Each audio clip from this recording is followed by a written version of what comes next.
욥기 36장을 보겠습니다.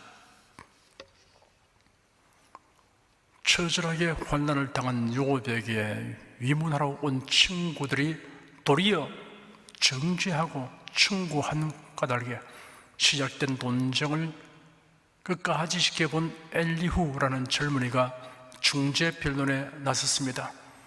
엘리후가 3차에 걸친 변론을 전개하여도 욥은 묵묵부답이었습니다. 엘리후의 변론 역시 앞서 논쟁한 욥의 세 친구들과 그 내용상 대동소이하였습니다. 1절, 2절 함께 읽겠습니다. 엘리후가 말을 이어 가로되 나를 잠깐 용납하라.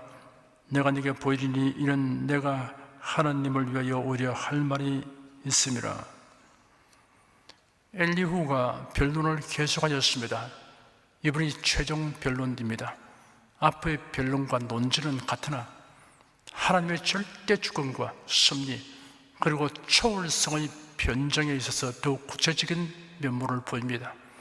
엘리후는 마치 자신이 하나님의 대변인처럼 말했습니다. 아직도 할 말이 더 있으니 경청하라고 요구했습니다. 충고하는 태도가 당당하다 못하여 오만한 느낌을 줍니다. 3절 한 절 읽겠습니다. 내가 먼 데서 지식을 취하고 나를 지으신 자에게 의를 돌려보내리라. 자신의 충고는 아무 데서나 얻을 수 있는 지식 수준의 것이 아닌 아주 심오한 것이라고 하였습니다. 일종의 자기 도취에 빠진 사람처럼 보입니다. 엘리후는 자기를 지으신 하나님이 의로우신 것을 밝히겠다고 말하여 자신이 하나님의 의를 변호하는 일을 하고 있다는 자긍심을 드러내었습니다. 우리가 하나님에 관하여 증언하는 이유는 하나님을 변호하기 위한 목적이 아닙니다. 하나님을 돕기 위해서가 아니라 사람을 돕기 위해서입니다. 사람들에게 하나님에 대한 바른 지식과 믿음을 가지도록 하기 위함입니다. 4절 한 절 읽겠습니다. 진실로 내 말이 거짓이 아니라 지식이 구비한 자가 너와 함께 있느니라. 엘리후는 자신이 지식을 구비한 자이므로 진실된 충고를 하는 것이라고 역설했습니다. 이렇게 말하려면 그의 지식이 완전 무기라는 것이어야 합니다. 지식인이라고 하여 만물박사는 아닙니다.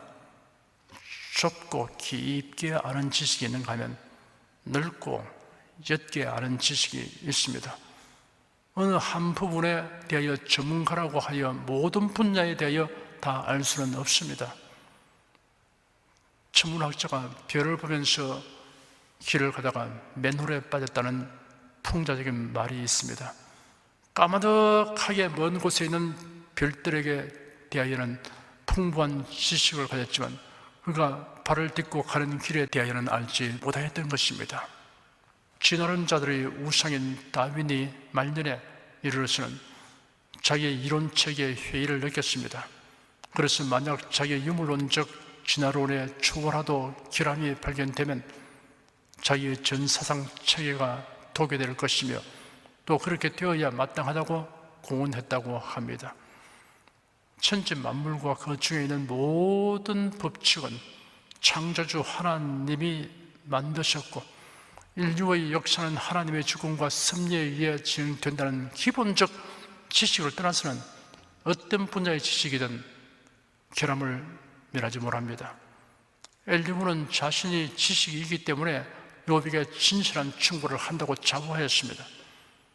그러나 그가 완전한 지식을 가진 것이 아니었기 때문에 그가 진실하게 말한다고 하여 그의 충고가 모두 옳다고 할 수 없습니다. 5절에서 7절까지 읽겠습니다. 하나님은 전능하시나 아무도 멸시치 아니하시며 그 진행에 무궁하사 악인을 살려주지 않았으며 고난받는 자를 위하여 신원하시며 그 눈을 의인에게서 돌이키지 아니하시고 그를 왕과 함께 영원히 위에 앉히사 존귀하게 하시며. 엘리후는 하나님이 전능하시고 편벽됨이 없으시고 전지하심으로 공의를 행하신다고 하였습니다. 악인을 멸하시고 무고하게 고난당하는 자의 억울함을 해결해 주시며 의인을 눈여겨보시며 종기하게 하신다고 하였습니다. 엘리후의 이러한 변론이 욥을 정죄하기 위한 것으로는 합당치 않으나 논정 자체는 옳은 말입니다. 훈계나 충고나 위로의 말을 하는 경우에 상황과 대상에 합당하게 해야 합니다. 그렇지 않으면 소유의 뜻을 두지 못하거나 역효과가 날 수 있습니다. 8절에서 10절까지 읽겠습니다. 혹시 그들이 누설에 매이거나 환난의 줄에 얽혔으면 그들의 소용과 허물을 보이사 그 교만한 행위를 알게 하시고 그들의 귀를 열어 교훈을 듣게 하시며 명하여 죄악에서 돌아오게 하시나니. 엘리후는 하나님께서 사람의 환난을 통해 자기 성찰을 하게 하시고 회개하도록 하신다고 말했습니다. 그렇습니다. 하지만 환난이 닥치는 이유는 그리 단순하지 않습니다. 환난 당한 사람을 단순 논리로 판단하면 적절하지 못한 충고나 위로를 할 경우가 생겨납니다. 환난을 현명하게 대처하는 신앙적 기본 자세는 두 가지입니다. 자신을 돌아보며 거룩하고 경건하게 살아가는 계기로 삼아야 합니다. 낙심하지 말고 하나님을 더욱 의지하며 믿음으로 극복해야 합니다. 11절, 12절 두 절 읽겠습니다. 만일 그들이 청종하여 섬기면 형통이 나를 보내며 즐거이 해를 지낼 것이요 만일 그들이 청종치 아니하면 칼에 망하며 지식 없이 죽을 것이니라. 엘리후는 말하기를 환난을 통해 하나님이 주시는 교훈을 듣고 따르면 전화위복이 되지만 무시하게 되면 무지 가운데 죽게 된다고 하였습니다. 원론적으로 타당한 말입니다. 그러나 엘리후가 이 말을 하는 이유가 욥이 어찌하든지 자기 잘못을 뉘우치도록 하려는 논쟁이므로 적절하지 않습니다. 13절, 14절 두 절 읽겠습니다. 마음이 서욱한 자들은 분노를 쌓으며 하나님께 속박을 받을지라도 도우심을 구하지 아니하나니 그들은 젊어서 죽으며 그 생명이 남창과 함께 망하려니와. 엘리후는 말하기를 곤란 중에 하나님께 도움을 구하지 않는 사람은 삐뚤어진 마음의 소유자이며 백해무익한 자존심 때문에 추악하고 허무하게 망한다고 하였습니다. 마음이 가난한 자는 주님으로부터 책망을 받으면 곧장 깨닫고 주님의 도우심을 구합니다. 예수께서 제 아들 중에 베드로와 야고보, 요한을 데리고 따로 높은 산에 올라가셔서 기도하신 후에 제 아들과 함께 산날에 내려오시니 큰 무리가 예수님을 맞이하였습니다. 그때 무리 중에 한 사람이 큰 소리를 지르며 말했습니다. 선생님, 내 아들을 좀 보아 주소서. 그런데 외아들입니다. 보십시오. 악한 영이 그를 붙잡으면 갑자기 큰 소리를 지르고 거품을 흘며 발작을 일으키고 그에게서 좀처럼 들어지 않으며 그를 상하게 합니다 하였습니다. 예수께서 그 아비에게 네 아들을 내게로 데려오라 하시니 데리고 왔는데 악령이 그 아이를 거꾸로 때리고 격려를 일으키게 하므로 예수께서 그 아비에게 언제부터 이렇게 되느냐라고 물으셨습니다. 그의 아비가 대하기를 어릴 때부터입니다. 악령의 아이를 죽게 하려고 불가물에 자주 던졌습니다. 그러나 무엇을 하실 수 있다면 저희를 불쌍히 여기시고 저희를 도와주시옵소서 하였습니다. 예수께서 그 아비에게 할 수 있다면이 무슨 말이냐? 믿는 자에게는 모든 일이 가능하다 하시니 그 아이의 아비가 부르짖으며 말하기를 내가 믿습니다. 나의 믿음 없는 것을 도와주시옵소서 하였습니다. 예수께서 악령에게 명하시기를 그 아이에게서 나오고 다시 들어가지 말라 하시니 아이로 심히 격려를 일으키게 하고 나가니 그 아이가 죽은 것 같이 되어 많은 사람이 말하기를 아이가 죽었다 하였습니다. 그러나 예수께서 그 아이의 손을 잡고 일으키시니 일어섰습니다. 이 아이의 아버지는 마음이 가난하여 예수님이 하신 말씀을 귀를 기울여 들었습니다. 그리고 자신이 한 말을 시정하시는 주님의 말씀을 듣고 곧장 태도를 바꾸어 말했습니다. 내가 믿습니다. 나의 믿음 없는 것을 도와주시옵소서 하였습니다. 자신의 잘못을 시인하고 주님의 도움을 간청하는 자세는 본보기가 됩니다. 대인관계에서도 자신의 행위로 인하여 고통이나 손실을 입은 상대에게 자기 잘못을 시인하고 도움을 구하는 것은 수치가 아닙니다. 자기 잘못을 인정하지 않으려고 하여 계속 뻗대다 보면 오히려 수치를 더욱 드러내게 됩니다. 15절에서 17절까지 읽겠습니다. 하나님은 공고한 자를 그 공고할 점에 구원하시며 학대당할 점에 그 길을 여시나니 그러므로 하나님이 너를 공고하면서 이끌어내사 좁지 않고 넓은 곳으로 옮기려 하셨은즉 물은 네 상에 차리는 것은 살찐 것이 되었으리라. 이제는 악인의 발을 벌이 네게 가득하였고 심판과 공의가 너를 잡았나니.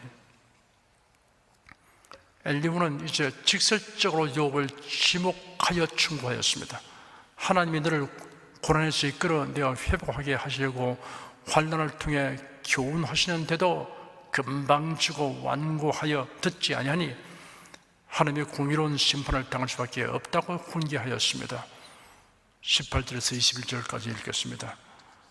너는 분격함을 내어 증척을 대적하지 말라. 대숭함을 얻을 일이 큰즉 스스로 그릇되게 말지니라. 너희 부르짖음이라 너희 세력이 어찌 너희 공고한 가운데서 너로 유익하게 하겠느냐. 너는 밤 곧 인생이 자기 곳에서 제함을 받는 때를 사모하지 말 것이나 삼가 악으로 죽지 말라. 네가 환난보다 이것을 택하였느니라.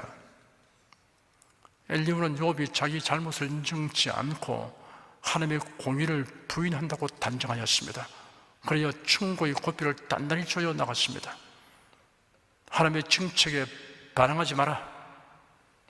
자신의 힘으로 해결하려고 하지 마라. 죽기를 바라는 마음을 버리라. 악으로 주지 마라. 욥의 실상을 모르는 엘리후는 계속 겉도는 충고를 하고 있습니다. 22절, 23절 두 절 읽겠습니다.